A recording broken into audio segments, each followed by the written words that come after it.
우리 12월 그리고 1월 주제 설교를 마치고 이제 오늘부터 그간 중단되었던 사사기 강해를 20번째로 이제 시작을 하도록 하겠습니다. 오늘 12장에서는 입다가 죽어요. 근데 이 입다라는 사사의 죽음은 사사기 전체의 큰 분기점이 됩니다. 그래서 아주 중요한 여러 가지 메시지를 담고 있는데 이 입다의 죽음을 통해서 사라지는 몇 가지 언어가 있습니다. 구원, 영광, 하나님 이런 단어들이 사라집니다. 또 하나가 평안하였더라. 앞서 사사들의 죽음 끝에는 후렴구처럼 그가 다스리는 동안에 평안하였더라. 이게 꼭 따라붙었는데 이때부터 그 표현이 사라집니다. 그만큼 사사의 죽음이 시사하는 바가 굉장히 크면서 동시에 오늘 우리 각자에게 주는 메시지도 굉장히 날카롭습니다. 해서 우리가 12장 1절부터 보도록 하겠습니다. 에브라임 사람들이 모여 북쪽으로 가서 입다에게 이르되 네가 암몬 자손과 싸우러 건너갈 때 어찌하여 우리를 불러 너와 함께 가게 하지 아니하였느냐?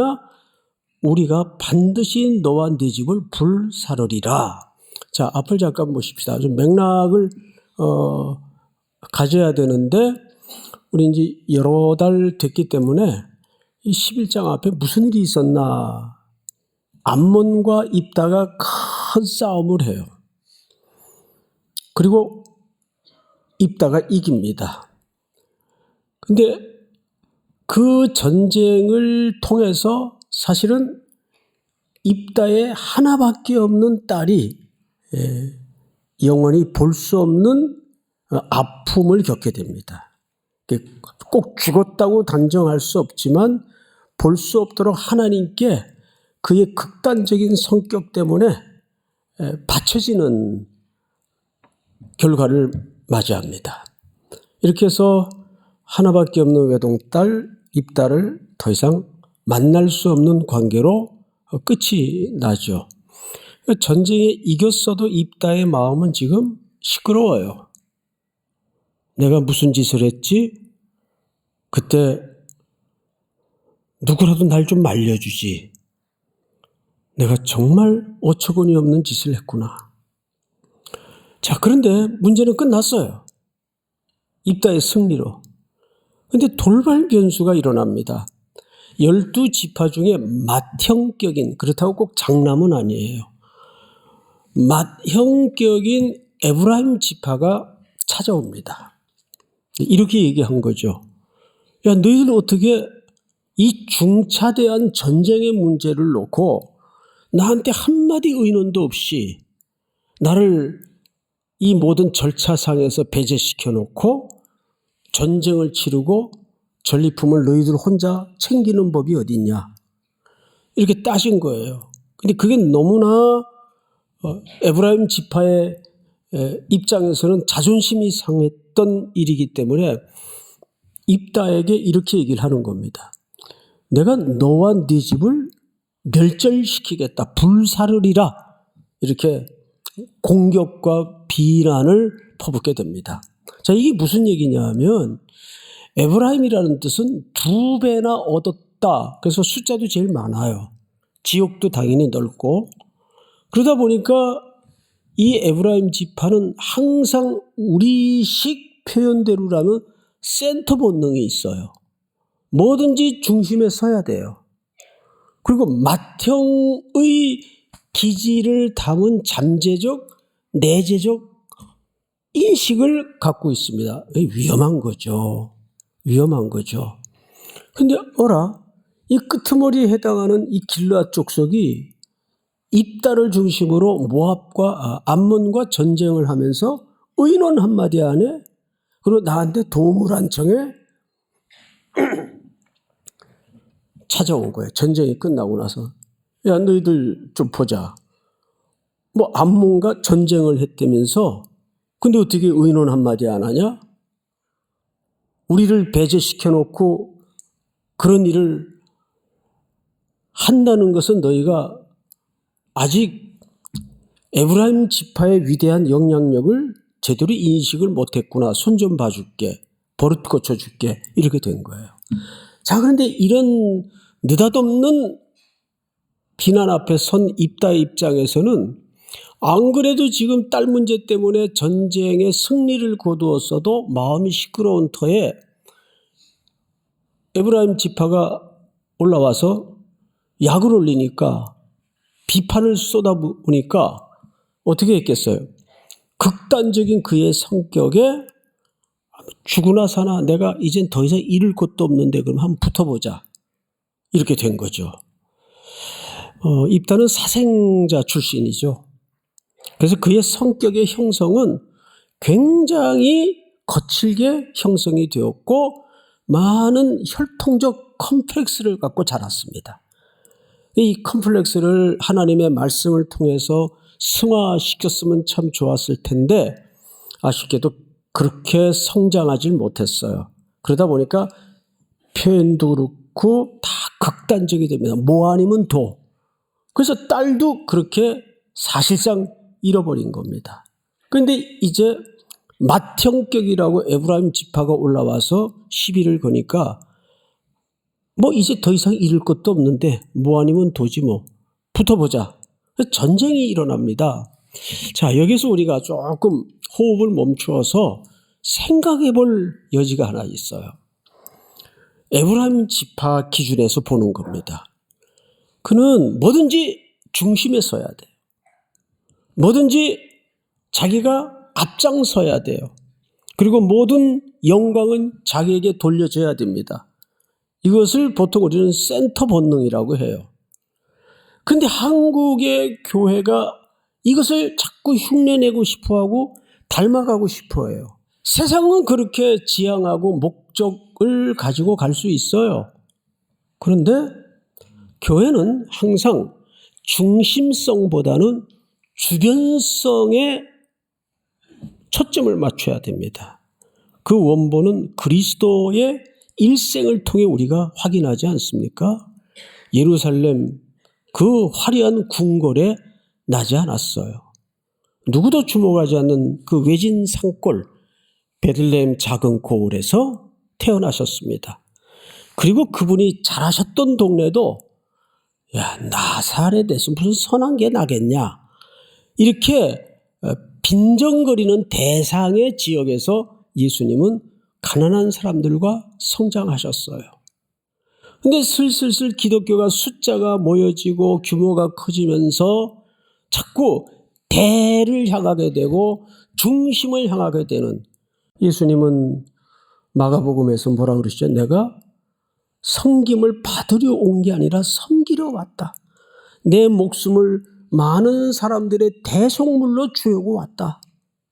이것이 예수님의 이 땅에 죄인된 모습을 입으시고 인간의 구차한 시간 속에서 오신 중요한 이유입니다. 그런데 오늘날 한국교회는 딱하게도 자꾸 중심성을 가지고 들어간다는데 위험한 것이 눈에 띄는 거죠.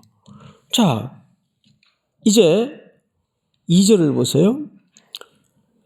입다가 그들에게 이르되 나와 내 백성이 암몬 자손과 크게 싸울 때 내가 너희를 부르되 너희가 나를 그들의 손에서 구원하지 아니한 고로. 자, 이게 이제 문제예요. 뭐냐 하면 입다는 불렀다는 거예요. 너희가 안 왔지 않냐? 그래서 왜 우리끼리 싸웠다. 근데 지금 에브라임 지파는 와서 시비의 이유가 뭐예요? 어떻게 우리를 젖혀두고 부르지도 않고 너희끼리 이런 엄청난 일을 할 수가 있냐? 뭔 소리냐? 불렀는데 너희가 안 왔지 않냐? 이게 이제 본문적 갈등이에요. 그래서 여기에 아주 성경이 정확하게 레퍼런스 구절을 갖고 있지 않아요. 그래서 중의적으로 해석하는 어떤 학자의 글을 읽어보니까 둘 다 맞을 수도 있다라는 해석을 해요. 말이 안 되지. 에브라임은 왜 안 불렀냐고 그러고 입다는 불렀는데 안 왔잖냐고 그러고 누구 말이 맞는 걸까요? 그래서 어떤 학자는 이렇게 얘기를 해요. 둘 다 맞을 수도 있다. 자, 여러분 이런 경우 많이 겪죠. 교회 공동체에서나 회사에서. 같은 얘기를 했는데 다르게 알아듣는 경우가 있어요. 저요? 많이 겪고 삽니다. 예? 목사님 분명히 그때 그랬지 않냐. 야, 난 그런 뜻으로 얘기한 게 아니지. 자기는 그렇게 알아들었다는 거예요. 왜 이런 현상이 일어날까요? 같은 한국말을 쓰는데 소통이 안 되는 거예요. 왜 소통이 안 될까요? 이유가 있어요. 사람은 에브라임처럼 입다처럼 자기 본의적인 자기 중심적인 마인드로 살아갈 때 자기식으로 알아듣는 겁니다. 자, 그 증거를 보여드릴게요. 2절을 다시 보세요. 제가 어디에 강세를 두고 읽는가를 한번 헤아려 보시기 바랍니다. 제가 읽겠습니다. 입다가 그들에게 이르되 나와 내 백성이 암몬 자손과 크게 싸울 때 내가 너희를 부르되 너희가 나를 그들의 손에서 구원하지 아니한 고로 나를 너희가 도와주지 아니하는 것을 보고 내 목숨을 돌아보지 아니하고 건너가서 암몬 자손을 쳤더니 여호와께서 그들을 내 손에 넘겨주셨거늘 너희가 어찌하여 오늘 내게 올라와서 나와 더불어 싸우고자 하느냐? 자, 어디에 강세를 두고 읽었습니까? 나. 노래 중에 그런 노래 있죠. 나나나나 뭐? 예? 이게 그 노래의 원본이에요. 그런데 여러분 에브라임도 결국은 자기 중심적인 센터 본능이 있었지만 입다도 결국은 그 본성이 여기에서 드러납니다. 자기 본의적인 삶을 가지고 살았던 거예요. 그러면 같은 말을 해도 소통이 되겠어요? 안 되겠어요? 안 되는 겁니다. 자기 식으로 알아들으니까. 그러면 여기서 누가 더 나쁜 놈이에요? 입다가 나빠요? 에브라임이 나빠요? 둘 다 똑같다. 이게 인간의 모습이에요. 첫째, 오늘 여기서 우리가 길어 올려야 될 메시지의 중심이 뭐냐 하면 인간은 자기중심적이다. 그러니까 같은 한국말을 하는데도 똑같은 주제로 주고받았는데도 너는 네 식으로 이해를 했고 나는 내 식으로 이해를 하는 거예요. 내 식으로 말을 하는 거예요. 이건 언어가 같은 거하고 다른 문제예요. 그러니까 소통이 안 되는 거죠. 같은 형제인데 소통이 안 되면 남은 건 뭐밖에 없어 이제. 격렬하게 싸움밖에는 남는 게 없어요. 그래서 싸웁니다. 이 둘이가 싸웁니다. 길르앗하고 에브라임 지파가 전쟁을 벌여요. 입다 입장에서는 뭐 이판사판인 거죠. 성경을 한번 볼까요? 4절. 입다가 길르앗 사람을 다 모으고 에브라임과 싸웠으며 길르앗 사람들이 에브라임을 쳐서 무찔렀으니 이는 에브라임의 말이 너희 길르앗 사람은 본래 에브라임에서 도망한 자로서 에브라임과 므낫세 중에 있다 하였음이라. 이것도 좀 역사적 맥락에서 이 본문을 이해할 수밖에 없어요. 에브라임과 므낫세 속에서 길르앗이 떨어져 나간 겁니다. 그러니까 에브라임 기준에서는 이 길르앗 족속들은 무슨 자로 낙인이 찍혔는가 하면 이 도망자들. 그러니까 항상 역사의 상처에 그런 표현과 비속어를 통해서 소금을 뿌린 겁니다. 얼마나 아팠겠어요. 그런데 인생사라는 게 항상 입장이 똑같이 평행선을 가는 법이 없어요. 뒤집어져요. 5절을 보세요. 5절. 여러분들이 한번 읽어볼까요? 시작. 길르앗 사람이 에브라임 사람보다 앞서 요단강 나루턱을 장악하고 에브라임 사람의 도망하는 자가 말하기를 청하건대 나를 건너가게 하라 하면 길르앗 사람이 그에게 묻기를 내가 에브라임 사람이냐 하여 그가 만일 아니라 하면.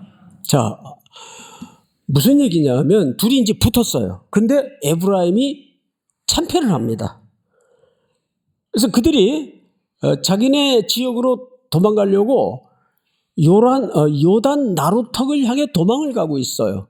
그래서 정확하게 에브라임의 도망하는 자라고 표현을 합니다. 입장이 바뀐 거죠.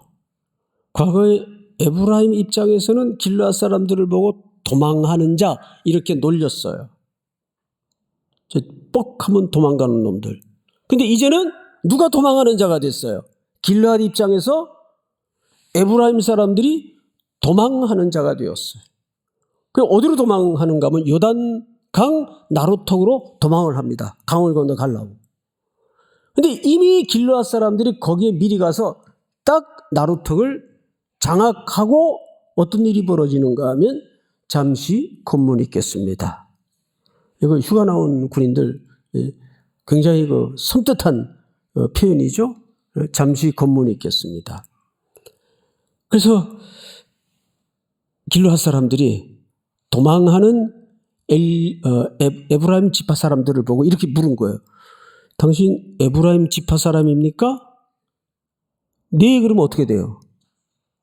죽는 거죠. 그래서 아니요 그랬어요.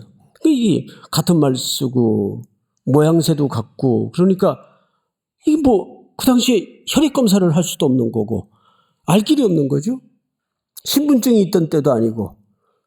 그래서 이 사람들이 희한한 아이디어를 하나 냅니다.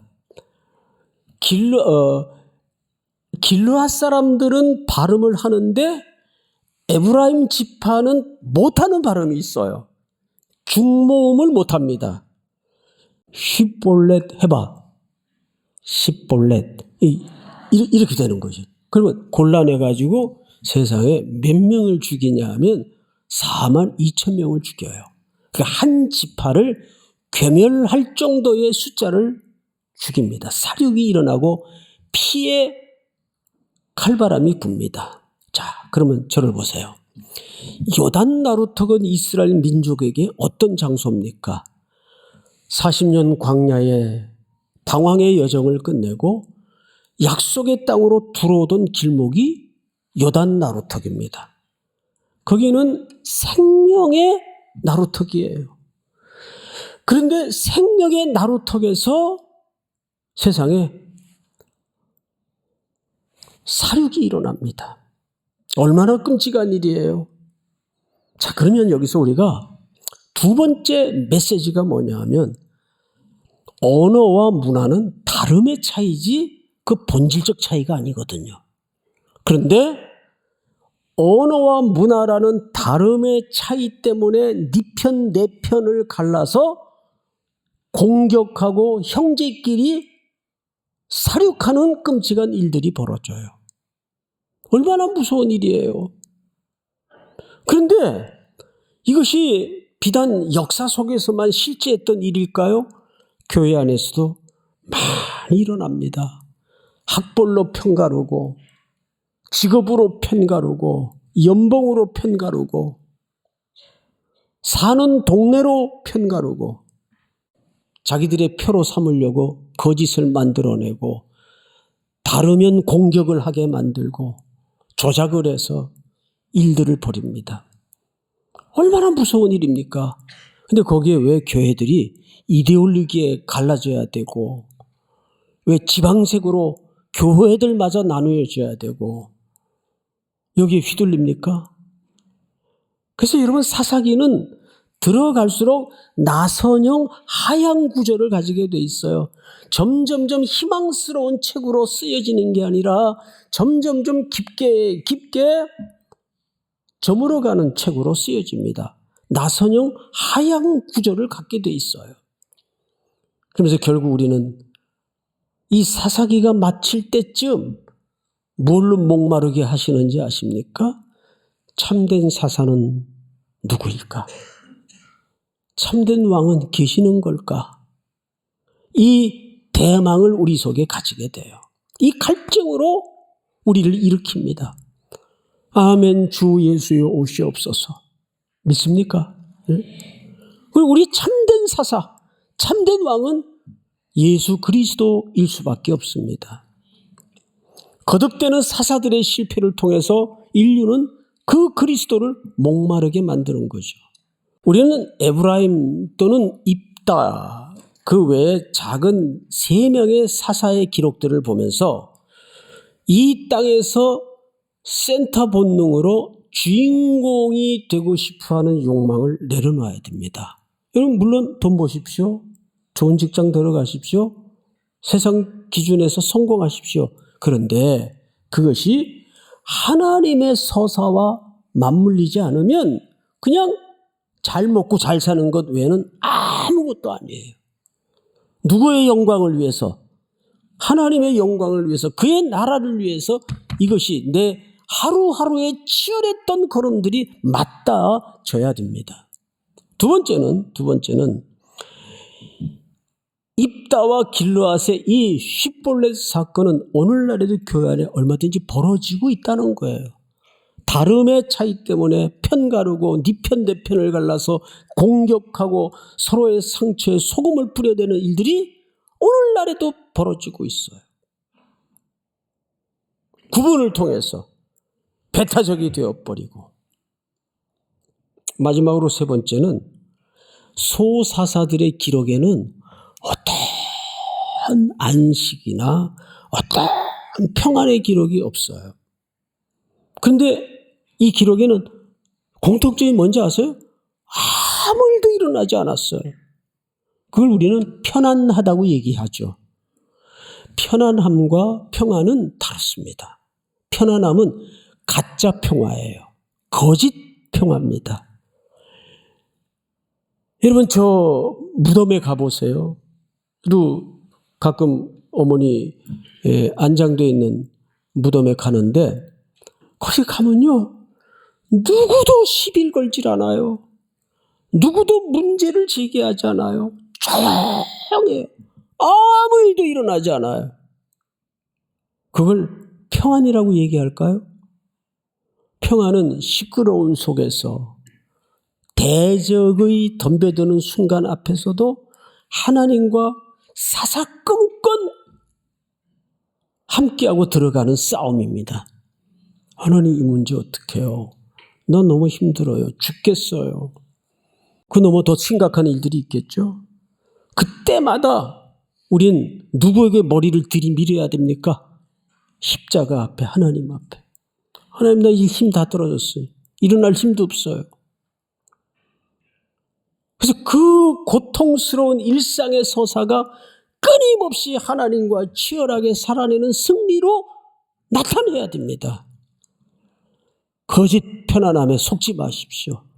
아무 일도 일어나지 않았다고 그게 복도 아니고 우리 인간의 삶 속에는 나에게 덤벼드는 수많은 풍파, 어떤 파도도 같은 파도가 없어요. 다 달라요.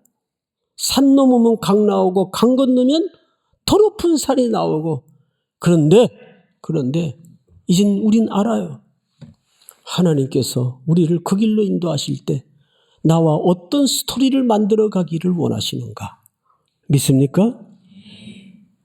이 땅 물질이 가져다주는 거짓 평안에 속지 마시고 일상이라는 선교지에서 하나님과 치열하게 살아내는 저와 여러분들이 될 수 있기를 축복합니다.